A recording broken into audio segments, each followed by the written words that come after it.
오늘 이 예배 허락하신 하나님의 거룩한 말씀은 창세기 7장 1절에서 5절까지 말씀입니다.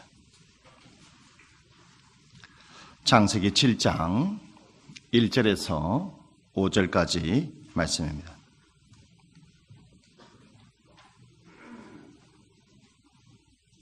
창세기 7장 1절에서 5절까지 말씀입니다. 제가 봉독해 드리겠습니다. 여호와께서 노아에게 이르시되 너와 내 온 집은 방주로 들어가라. 이 세대에서 내가 내 앞에 의로움을 내가 보았음이니라. 너는 모든 정결한 짐승은 암수 7씩 부정한 것은 암수 2씩을 내게로 데려오며 공중의 새도 암수 7씩을 데려와 그 씨를 온 지면에 유전하게 하라. 지금부터 7일이면 내가 40주야를 땅의 비를 내려 내가 지은 모든 생물을 지면에서 쓸어버리리라. 노아가 여호와께서 자기에게 명하신 대로 다 준행하였더라. 아멘. 할렐루야. 찬양대에 찬양 드리겠습니다.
감사합니다. 제가 교육 전도사 시절의 이야기입니다.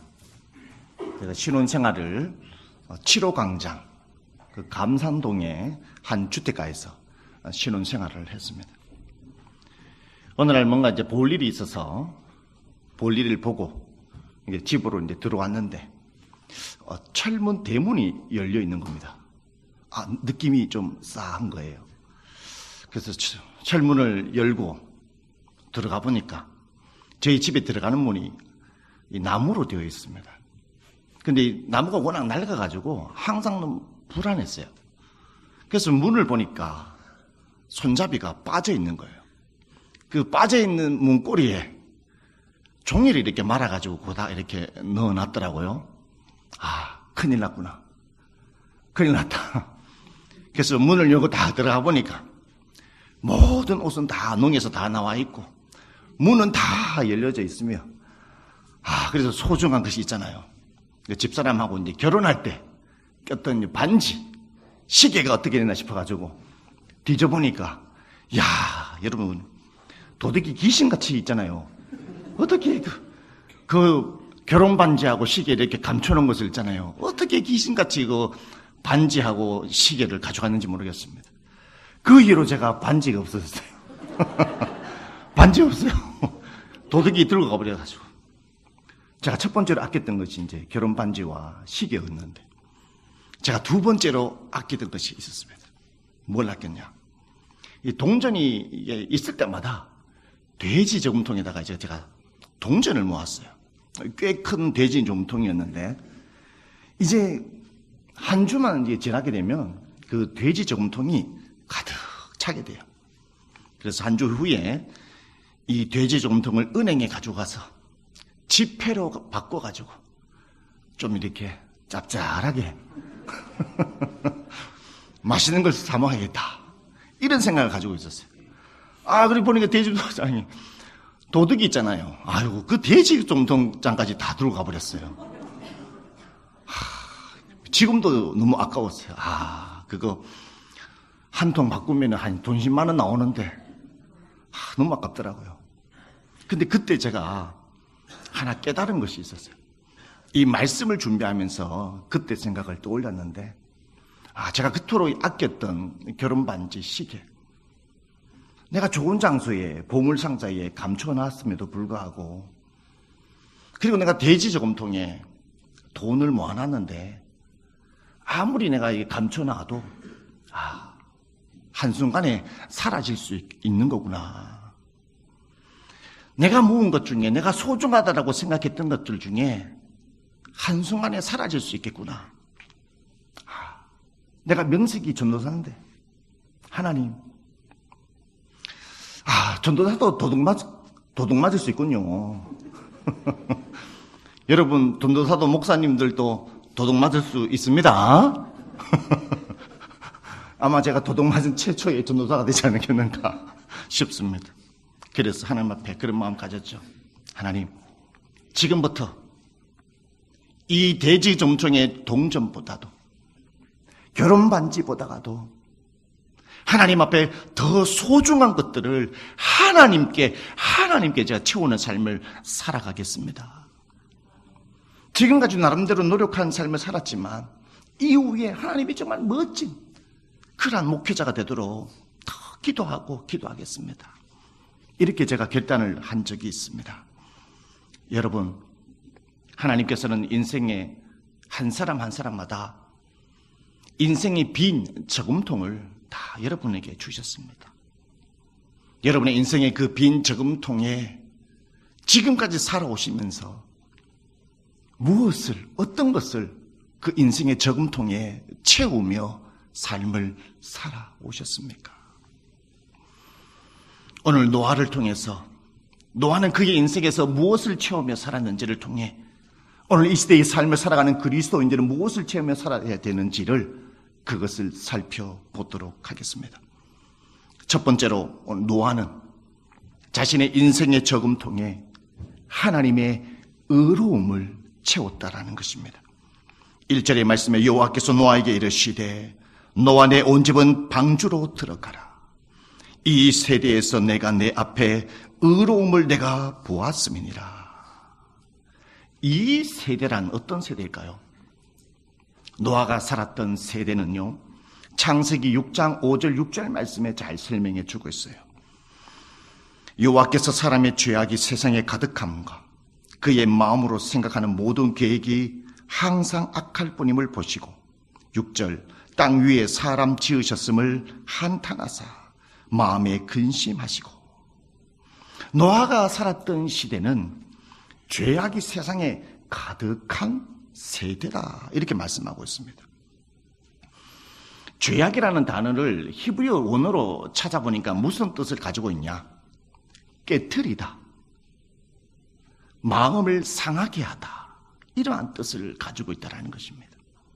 노아가 삶을 살아갔던 그 시대, 하나님을 믿는다고 했던 하나님의 백성들이 틈만 나면 하나님께서 세워놓으신 창조의 질서, 하나님의 말씀의 그 질서들을 늘 매일같이 밥 먹듯이 하나님의 질서와 말씀을 깨트리며 삶을 살아왔다는 것입니다. 그리고 그들은 두 번째로 마음을 상하게 했다는 거예요. 무슨 마음을요? 사람의 마음을 상하게 했다는 것입니다. 가정에서, 직장에서, 이웃에서, 친척에서 누구를 만나기만 하면은 말로 다른 사람의 마음을 아프게 했다는 것이죠. 다른 사람의 마음을 아프게 했던 것뿐만 아니라 하나님의 마음을 아프게 했다는 것입니다.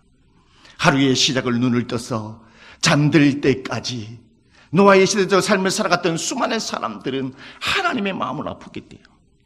그런데 하나님의 마음을 얼마나 아프게 했으면 오늘 성경의 말씀에 뭐라고 합니까? 땅 위에 사람 지으셨음을 한탄하사 마음에 근심하시고. 사람들이 하나님의 마음을 막 후벼 팠대요.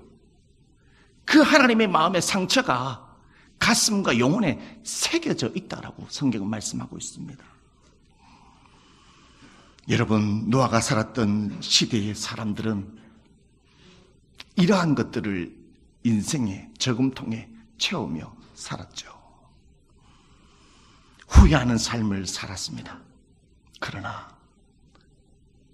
다른 모든 사람들이 그러한 것들을 채우며 삶을 살아갈 그때의 노아는 살아계신 하나님 아버지 앞에 후회하는 것을 자신의 인생의 저금통에 절대로 채우지 않았다는 것입니다, 여러분.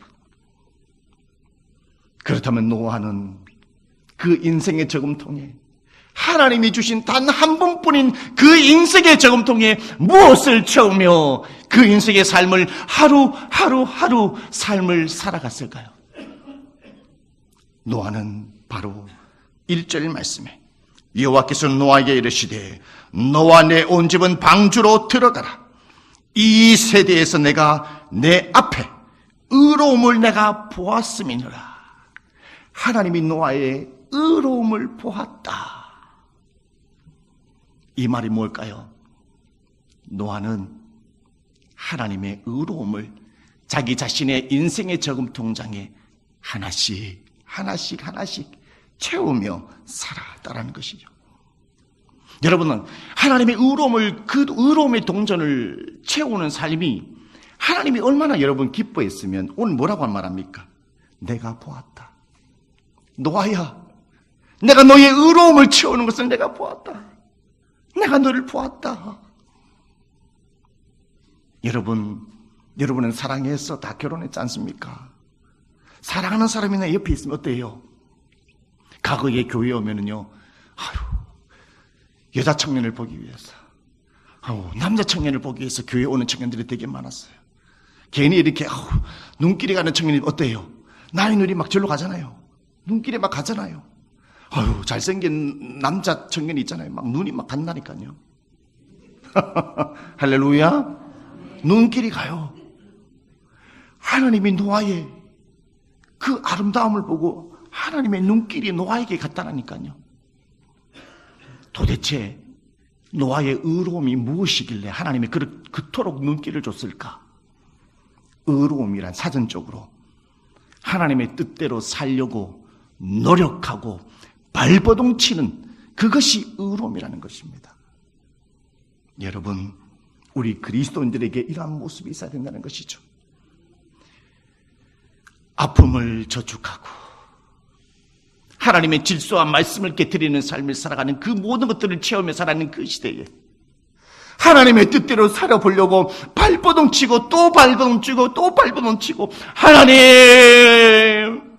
내가 어제 아버지 하나님 말 뜻대로 삶을 살아가보려고 노력했는데 하나님 오늘 그 뜻대로 살지 못했어요.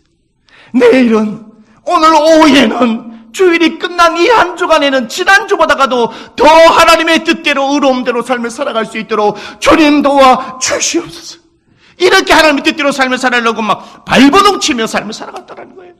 그러니까 하나님이 기뻐할 수밖에 없죠, 여러분. 1818년에서 1865년 19세기에 오스트리아 빈에서 한 산부인과 제멜 바이스라는 의사가 살고 있었습니다. 그런데 그 당시에 이 아이를 놓다가 죽는 산모들이 너무나 많았대요. 왜 이 분만 중에 왜 산모들이 이렇게 죽어나가는 걸까? 그 당시 의사들은 다 알지 못했어요. 오스트리아 빈에 있는 제멜 바이스도 왜 산모들이 아이를 놓다가 죽지? 그 원인은 알 수 없었어요. 계속 연구하고 고민했어요. 그래야 한 생명을 지킬 수 있잖아요. 그래서 제멜 바이스는 또 연구하고 생각하고 고민하고 한 생명을 지키기 위해서 발버둥치고 또 노력하고 발버둥쳤어요. 그러다가 사실을 하나 발견하게 되었어요. 그 사실은 뭐였냐? 산모가 죽게 되면 의사들과 의대생들이 이 해부를 했다라는 거예요. 뭐 때문에 죽었는지를.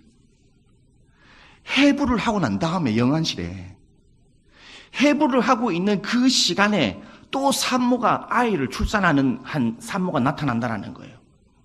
그러면 영안실에서 해부하고 있다가 산문실로 갈 때에 의대생들과 의사들이 손을 씻지 않고 분만실로 갔다라는 거예요. 해부하는 손으로, 병균이 묻어있는 그 손으로 분만실로 가가지고 아이를 놓는 데에 만지고 이렇게 하니까 전염병이, 병균이 산모에게 옮겨져서 그래서 산모들이 많이 죽게 됐다는 그 사실을 제멜 바이스가 알게 되었대요. 그래서 제멜 바이스는 1847년 5월 15일에 이 모든 사실을 알고 의대생들과 의사들에게 지시를 했어요. 오늘부터 영안실에서 해부하다가 산모의 출산이 있거든, 영안실에서 분만실로 옮길 때에 모든 사람은 다 염소수로 손을 깨끗하게 씻고 분만실로 들어가라, 이렇게 지시를 내렸던 것이었어요, 여러분.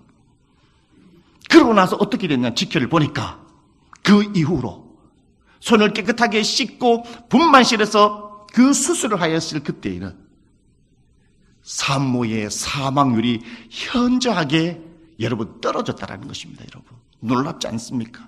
한 사람 때문에 말입니다. 이 한 사실을 그 산부인과 학계에 모든 사실을 알리게 되었어요. 근데 이 소식을 들었던 많은 의사들이 어떻게 했을까요? 거기에 대해서 동의를 해줬을까요? 동의를 해주지 않았습니다. 수많은 의사들이 이 제멜 바이스의 이야기를 들었음에도 불구하고 그 말에 동의해 주는 것이 아니라 모든 의사들이 제멜 바이스를 향하여서 손가락질을 하기 시작했어요. 저 의사 미쳤다. 저 의사 미쳤다. 아이를 놓는 그 시간에 정말 한 시간도 1초라도 중요한 그 시간인데 손을 씻고 들어간다라고? 어림없는 소리. 제멜 바이스를 욕하기 시작해서 미친 사람이라고 하였다는 거예요. 그래서 모든 의사들이 그를 미쳤다고 하니까 결국 제멜 바이스는 정신과 병원에 입원하게 되었어요. 그리고 제멜 바이스는 거기에서 생을 마감하게 되었다라는 것입니다. 너무나 안타깝죠. 그러나 한 사람의 희생, 한 사람의 발버둥치는 그의 삶이 있었기 때문에 오늘날 수많은 아이들과 오늘날 수많은 산모들의 생명을 지킬 수 있었다라는 것입니다. 여러분, 마태복음 5장 13절에 이런 말씀이 있습니다. 너희는 세상의 소금이니 소금이 만일 그 맛을 잃으면 무엇으로 짜게 하려? 후에는 아무 쓸데없어 다만 밖에 버려져 사람에게 밟힐 뿐이니라. 아멘. 살아계신 하나님께서는 오늘 여기 자리에 나와 있는 저와 여러분 한 사람 한 사람을 하나님의 소금으로 부르셨습니다. 하나님의 빛으로 부르셨다라는 것입니다. 우리는 하나님의 그리스도인으로서 그리스도인으로 불렀다라는 것은 여러분의 이 세상 속에서, 여러분의 가정 속에, 여러분의 학교 속에, 여러분의 직장 속에, 여러분의 모든 삶의 터전 가운데 속에 하나님의 소금으로 불렀다라는 것입니다. 우리는 어떠한 발버둥을 쳐야 되겠습니까? 내가 그리스도인이라는 것을 표시를 해야 된다는 것입니다. 그리스도인으로 표시되는 것은 무엇입니까? 그것이 바로 내가 소금의 맛을 낸다라는 것입니다. 내가 그리스도인의 표시를 낸다라는 것은 선한 삶을 보여주는 것입니다. 하나님이 누구인지를 삶으로 보여주는 것입니다. 인생의 삶을 보여준다라는 것입니다. 그러므로 말미암아 내가 소금의 맛을 짜게 함으로 말미암아 제미엘 바이스가 발버둥촉으로 말미암아 수많은 생명을 건졌던 것처럼 나 한 사람을 통해서 가정이 변화되고 나 한 사람을 통해서 교회가 변화되고 나 한 사람을 통해서 구역가 변화가 되고 도동이 변화가 되고 대구 땅이 변화될 줄 믿습니다. 할렐루야. 여러분, 저와 여러분은 소금과 빛으로 불렀다는 것을 기억하시기를 바라겠습니다. 바로 노아는 이러한 인생의 저금통에 하나님의 의로움을 채우며 삶을 살았다는 것이죠. 그리고 두 번째, 노아는 자신의 인생의 저금통에 하나님의 말씀에 순종을 채우며 삶을 살아갔습니다. 순종을 채우며요. 2절 말씀에 너는 모든 정결한 짐승은 암수 7씩, 부정한 것은 암수 2씩 내게로 데려오며 3절 공중의 새도 암수 7씩을 데려와 그 씨를 온 지면에 유전하게 하라. 4절 지금부터 7일이면 내가 40주야를 땅에 비를 내려 내가 지은 모든 생물을 지면에서 쓸어버리리라. 5절 내가 여호와께서 자기에게 명하신 대로 다 준행하였더라. 아멘. 하나님이 노아에게 명령했는데 오늘 5절 마지막 절에 뭐라고 말하느냐? 하나님께서 창세기에서 평가하기를, 하나님이 노아를 향하여 평가하기를, 노아야 너는 나의 말을 다 준행하였다, 이렇게 평가를 하고 있습니다. 제가 이 말씀을 묵상하면서 어떤 마음이 들었느냐? 하나님, 제가 만약에 노아의 시대에 있었을 이때에 내가 노아였다라면, 은괴야, 정결한 짐승 7쌍씩을 네가 방주로 데리고 와라. 부정한 짐승 3쌍씩 방주로 데려와라. 제가 만약에 하나님의 이 명령을 지켰다라면요, 저는 못했을 거예요. 여러분, 상식적으로 생각해 보십시오. 수많은 동물이 있지 않습니까? 인간이 타락함으로 말미암아 사자도 악해졌다는 거예요. 늑대도 악해졌다는 거예요. 곰도 악해졌다는 거예요. 하나님, 상식적으로 생각해 보십시오. 내가 어떻게 사자 한 마리를 데려올 수 있겠습니까? 이 세상에 수많은 종류의 동물들이 있는데 저 방주에다 넣으라고 해서 내가 데려오면 걔네들이 따라오겠습니까? 사자 한 마리 잡으려다가 주여, 내가 잡아먹히겠습니다. 내가 잡아먹히겠어요. 어떻게 데려가요? 세상식일로. 부정한 하나님, 새가 날아다니는데요, 어떻게 새를 잡아옵니까?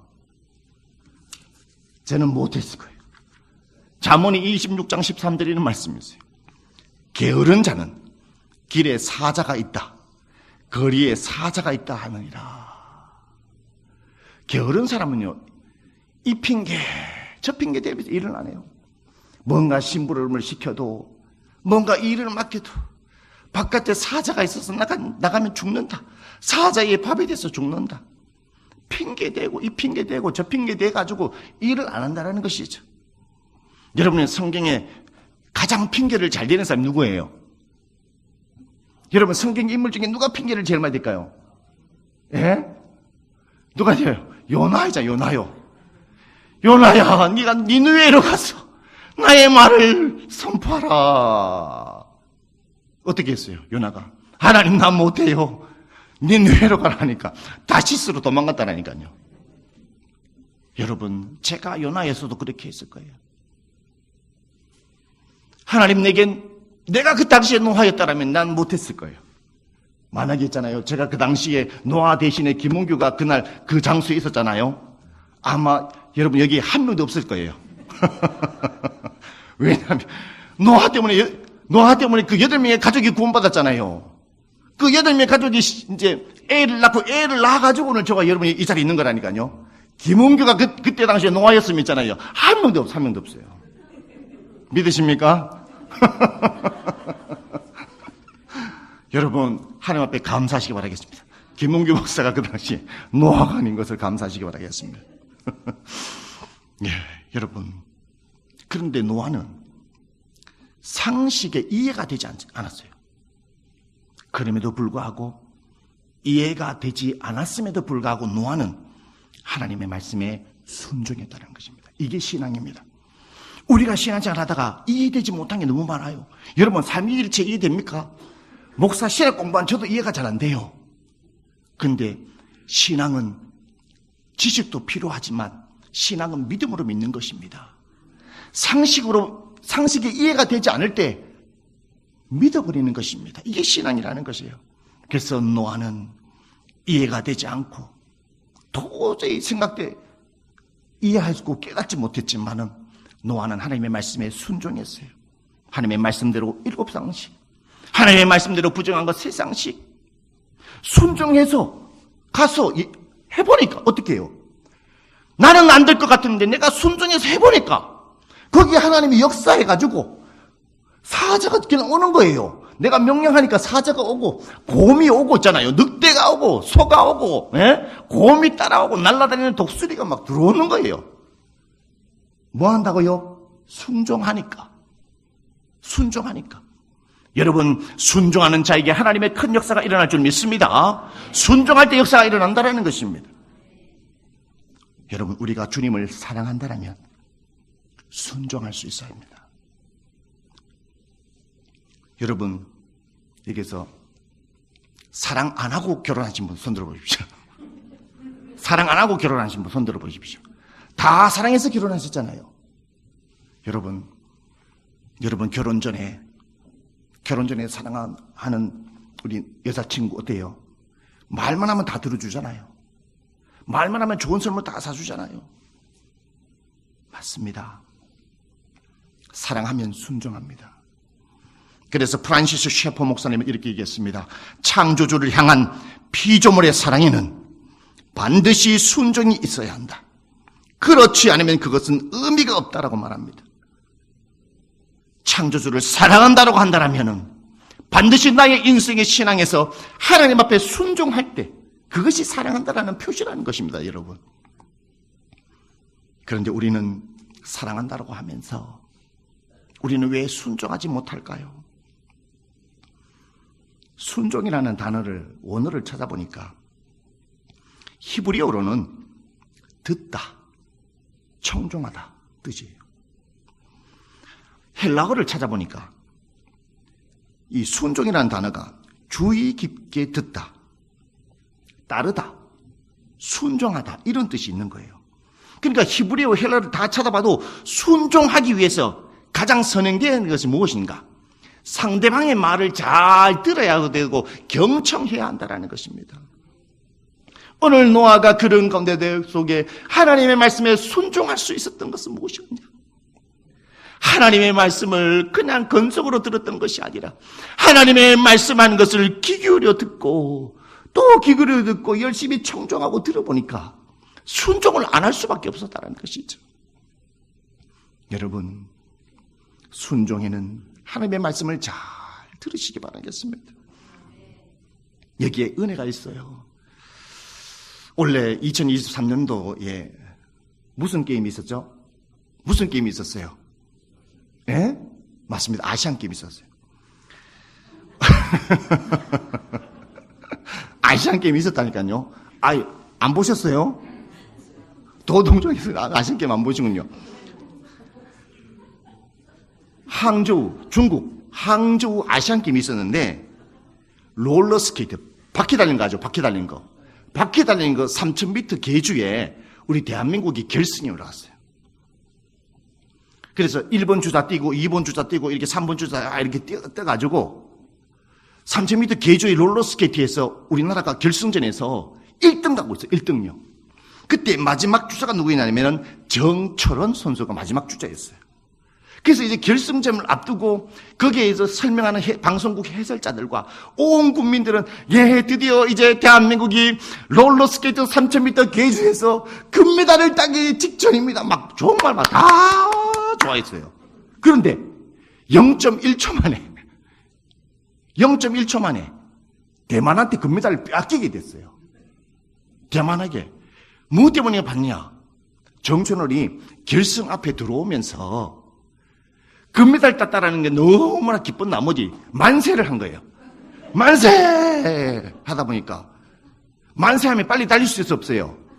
만세하는 찰나에 대만 선수가 싹 들어온 거예요. 0.1초 차이로 금메달을 빼앗기게 된 겁니다, 여러분. 여러분, 감독들이 평상시에 뭐라고 얘기하냐? 얘들아, 훈련은 실전처럼 해야 된다. 그러나 경기 때는 연습처럼 해야 된다고 얘기해요.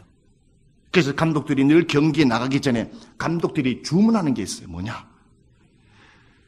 네가 1등하든 2등하지 않든 간에 3등하지 않든 간에 결승점에 도달하면은 네 모든 온 힘을 쏟아서 가슴을 내밀고 뭐 고개를 수그리든지, 수그리는 말 무슨 아시죠? 다리를 있잖아요. 쫙 펴가지고 내밀라고 얘기합니다. 다리를 쫙 펴고. 그러니까 한마디로 뭐냐? 결승점에 도착하면 최선을 다하라는 것입니다. 이게 감독의 주문이었어요. 그런데 정철원 선수가 이 경기 가운데에 감독이 말한 말에 주의 깊게 듣고 생각하고 가슴에 새기고 그 감독의 말에 청종했다라면 결승전에서 최선을 다했을 거예요. 그래서 금메달을 빼앗기지 않았을 거예요. 그래서 정철원 선수가 경기를 끝나고 나서 인터뷰를 하면서 똥 씹은 얼굴로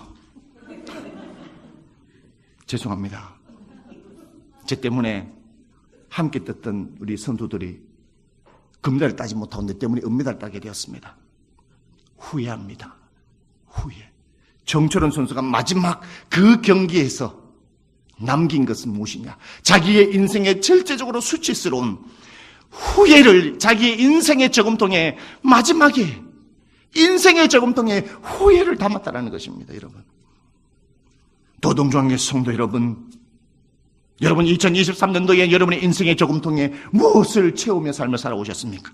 혹시 후회하는 것들을 채우며 삶을 살아오셨습니까?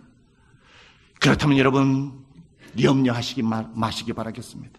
살아계신 하나님께서는 내일 2024년 새로운 1년을 저와 여러분에게 인생의 저금통장을 선물을 주신다는 것입니다. 주심을 믿으시길 바라겠습니다. 새로운 저금통장을 주신다는 것입니다. 그러니 새로운 인생의 저금통을 주시는 하나님께 감사하며 2024년도 오늘 저녁에 성구 영신 예배 다 나오실 줄 믿습니다. 다 나오실 줄 믿습니다. 다 아멘 했어요. 안 나오면 큰일 납니다.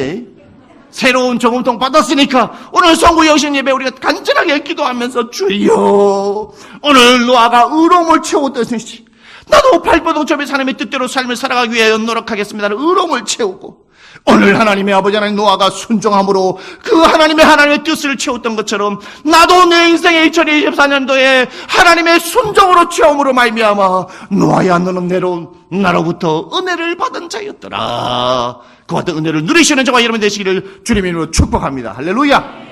기도하시겠습니다.